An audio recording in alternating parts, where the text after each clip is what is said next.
Nasa pulaman po ng CCTV ang pagyanig na naranasan sa Pasay kagabi.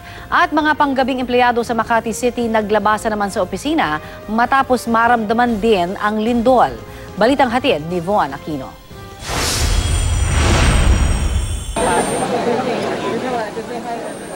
Intensity 3 ang naramdamang lindol sa lungsod ng Makati at Pasay City pasado alas 10 kagabi. Ang mga panggabing empleyadong ito naglabasan mula sa isang commercial building sa Makati City matapos ang pagyanig. Parang nahilo lang ako eh. Matik na po yung pag may lindol po sa amin. Ganun po talaga lalabas kami lahat. Mga ilang segundo lang, malakas talaga yung naramdaman namin kasi yung ilaw namin, nagsishake siyang gano'n. After nun, nakarinig na kami ng mga pito ng mga security guard. Nag-rush na kami palabas. Matapos matiyak na walang pinsala ang gusali, pinapasok din ng mga empleyado mag-alas 11 ng gabi. Sa Barangay 34, Zone 3, Pasay City naman, makikita ang pag-alog ng kuha ng CCTV habang lumilindol. Pati ang mga kawad ng kuryente umugoy din.